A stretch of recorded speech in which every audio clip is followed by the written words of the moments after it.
Hola, vamos a ver en este ejercicio cómo podemos determinar la potencia que está entregando una enfriadora a un edificio. El enunciado del ejercicio que habéis visto nos plantea una figura donde tenemos una enfriadora de 30 kilovatios que está alimentando un depósito de inercia. Como podéis ver, a su vez, el depósito de inercia alimenta a un circuito de fan coil a través de una bomba y a un circuito de suelo radiante. Recordad que esto es un esquema. Evidentemente, el suelo radiante tendría que realmente alimentaría a un colector que a su vez alimentaría distintas zonas.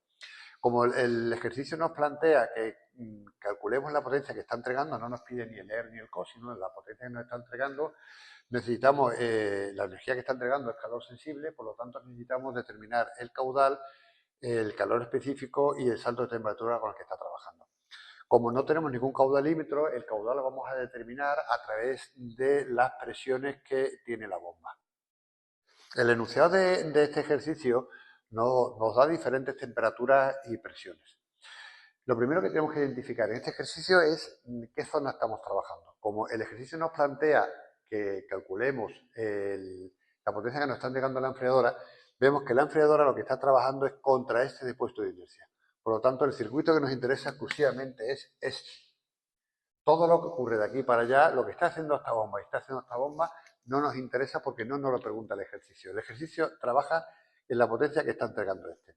Como lo que está variando es la temperatura, ahora veremos qué temperatura estamos trabajando, la temperatura T1 y T2, que las tenemos aquí.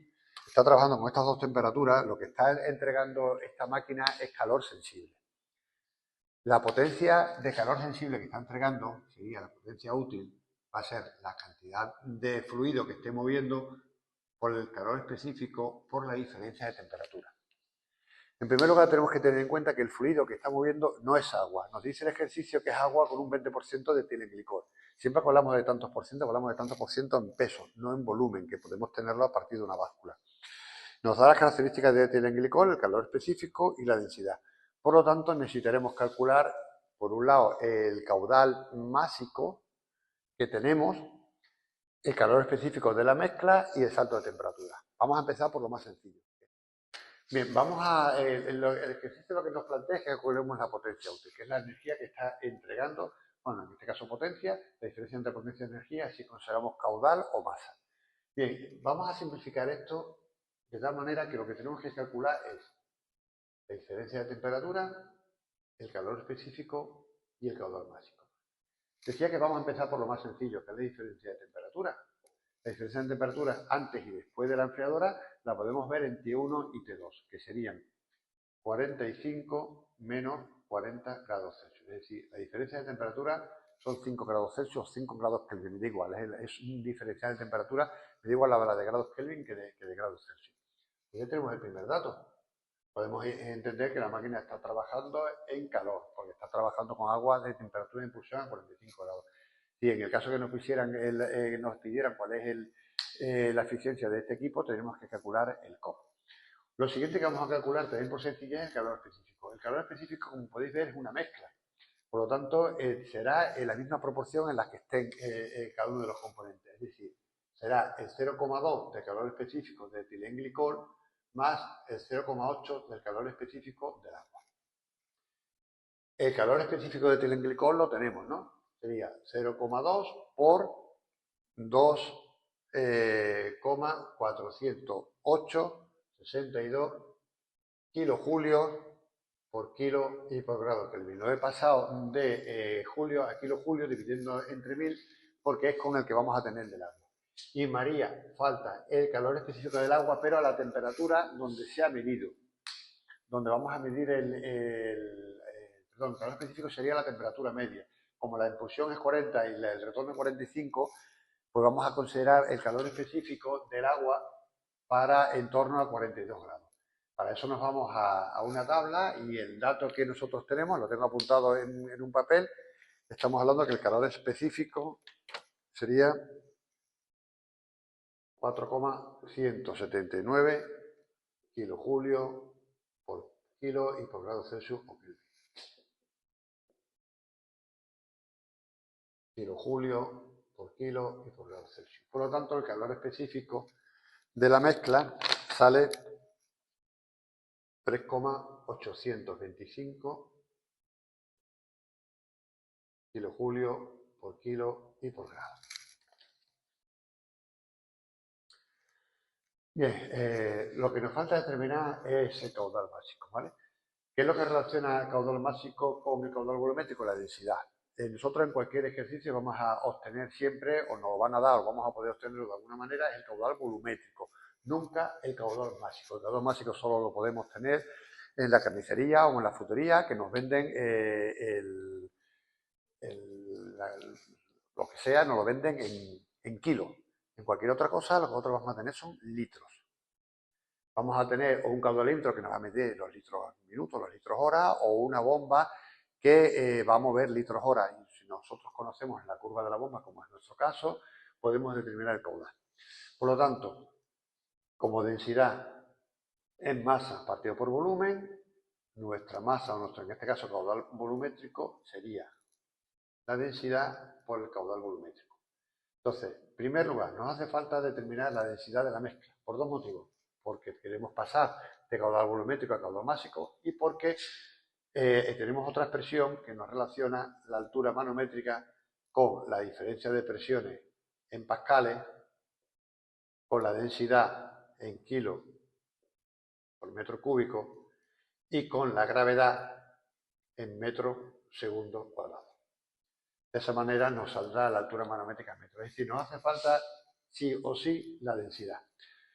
Como tenemos una mezcla, pues tenemos que calcular la densidad de la mezcla. La densidad no es una característica específica de la sustancia, sino que al tener una mezcla influyen ambas dos. Bien, ¿cómo se calcula la densidad? Pues la densidad de una mezcla, como siempre, la masa partida por el volumen.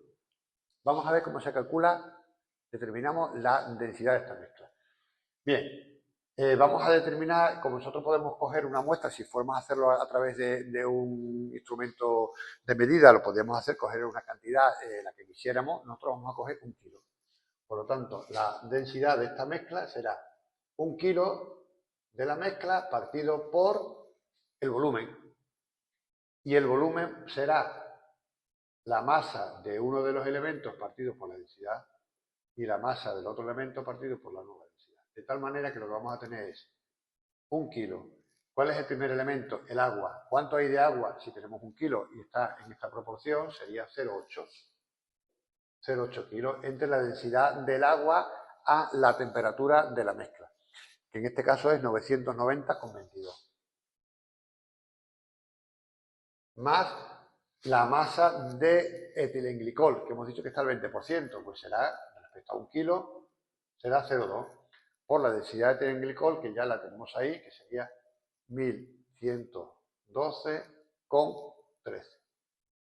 Bien, hacemos esta operación y la densidad de la mezcla nos sale 1012,42 kilos por metro cúbico. ¿Vale?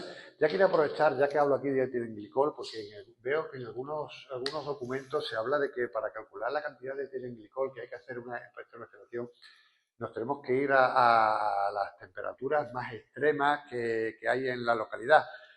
Claro, de esa manera nos aseguramos que nunca se va a producir hielo, pero el problema es que si aumentamos mucho el etilenglicol, disminuye el calor específico de la mezcla, ¿vale? El calor específico de la mezcla ya no tenemos 4 y pico como teníamos con el agua, sino que ya baja a 3,82. Si en vez del 20 fuera bastante más, el calor específico disminuye. Pero es que además al final se van a crear ciertos lodos. Entonces, ¿cómo nos aseguramos que la instalación no se vaya a producir hielo dentro? Bueno, pues podemos tener una programación en la que cuando la temperatura baje de un determinado valor se ponga en marcha y el agua esté en movimiento, ¿vale? Pero no tenemos que irnos a valores extremos de etilenglicol. Bueno, tenemos la densidad. Con la densidad podemos calcular ya con la diferencia de presiones y la densidad de la gravedad, ¿vale? Sería la diferencia de presiones, hemos dicho 2,2 y 1,8 serían 0,4 bares. Como tenemos que ponerlo en pascales, lo multiplicamos por 10 elevado a 5, ya lo tenemos en pascales. Dividimos entre la densidad, que son 1012,42 por 9,81. Y eso nos da una altura manométrica de 403 metros. Ya con esto podemos ir a la curva de la bomba, con esa altura manométrica podemos calcular el caudal, que según la curva que nosotros ahora comprobaremos, a mí me sale que tengo un caudal de 3,9 metros cúbicos a la hora. Bien, ya tengo este dato, tengo este, puedo determinar la masa, es decir, tengo 3,9 metros cúbicos hora por la densidad que es 1012,42 kilos por metro cúbico. Me quedaría kilos a la hora. Antes de hacer esa operación, quiero que nos planteemos si me interesa tener esto en estas unidades. ¿En qué unidades me interesa tener el caudal máximo? Como yo lo que voy a hacer es este producto, voy a multiplicar el caudal máximo por el caudal específico por el delta de temperatura. Fijaos que yo tengo el calor específico en kilojulios. Por lo tanto, a mí me interesa tener el caudal máximo en segundo, para que me quede kilojulio segundo, porque un kilojulio segundo es un kilovatio. Bueno, comentaba que el caudal máximo es la densidad o el caudal volumétrico, ¿de acuerdo? He hecho un poco de limpieza para que se pueda ver mejor. Entonces sería la densidad 1012,42 kilos por metro cúbico por el caudal que es 3,9 metros cúbicos a la hora. Divido entre 3600 horas por segundo, ¿vale? Y me va a quedar metros cúbicos segundo. Cuidado con estas cantidades cuando las hacemos porque suelen salir valores muy pequeños. Entonces conviene que usemos la notación científica y no pongáis 0,12 o 3 con algo porque al final siempre nos comemos decimales. Entonces la notación científica es por 10 elevado a menos algo. Bueno, en cualquier caso, si hago ya la operación completa, la potencia útil sería los 12,42 por los 3,9 entre los 3600, y esto, estoy aquí, por el calor específico, 3,825, por el salto de temperatura, y eso me da una potencia útil de 20,98 kilojulios por segundo. Es decir, aproximadamente 21 kilovatios, que es lo que nos pregunta el ejercicio. ¿Qué potencia está entregando esa enfriadora a la instalación? Que luego ya el depósito de inercia se encargará de repartir para los radiadores y para el suelo radiante. Y con esto te quedaría terminado el ejercicio.